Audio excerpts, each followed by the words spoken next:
Welcome back to Wednesday Wins. This is John's dad. This is the time of the week where I tell you about something that's successful, it's a good idea, works well for me. This is the second in a three-part series on repairing a broken hiking pole. This week, we're going to simulate the break of the top of the hiking pole where you lose the handle. And what you have left sitting at the top is shards of either very, very sharp aluminum, which could cut anybody, or maybe even worse, carbon fiber, which is all shredded and can leave little fibers in your skin. And it's not pretty. You can't really use them as a hiking pole with that shredded weapon at the top. So what we're going to use is hiking poles. You've seen these before in Monday mistakes. I forgot my hiking poles on the way to Roaring Plains Wilderness about a month, 6 weeks ago. We stopped at Walmart, and for $20-something, I got brand new poles. They weigh 10.4 ounces each, but they worked. And they are adjustable length. And this repair works really well for adjustable length poles, because if this breaks off, your pole is now what, almost a foot shorter, but you just extend the length. So it works real well. Fixed length poles, it's not going to work as well because you can't lengthen them because they're fixed length. So that's what we're going to do. I don't actually have hiking poles that are broken in this way, and if I was really dedicated YouTuber, I guess I would go buy some and break them and show them to you. Instead, what we're going to do is simulate the top being broken off using the center part. This is what the top would look like if the handle was broken off. Now there's no danger here. This doesn't hurt nothing, but the real break, this would be dangerous. And that's what we're going to fix today. We're going to do it with duct tape. Everybody has duct tape, I hope. An extra smart water bottle cap, and you probably have one of those, right? It's not even extra weight, you already have one. Maybe you have the sports top, maybe just a regular top, doesn't matter. That's what we're going to use. And we're going to throw in a little bit of wire tie action too. That's actually kind of optional. In fact, the bottle cap might be optional too if you put enough duct tape on it. See, duct tape is good. You may find it easiest to find a flat surface and basically do this repair, upside down. The duct tape can be very uncooperative and stick to itself and get all messy.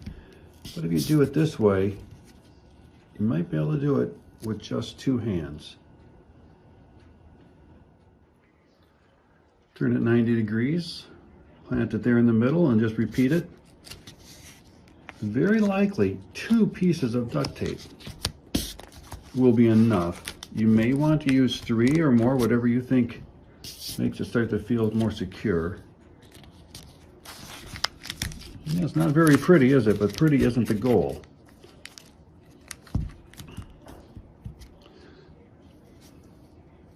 Now that actually, maybe you can kind of see how firm that is. I might stick another piece on there. What I am going to do is wrap some duct tape as tight as I can right below the cap to try to stress that, make it as tight as I can.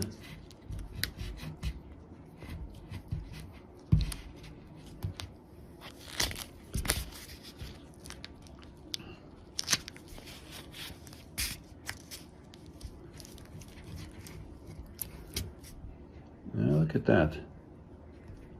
That is pretty tight. And just for fun,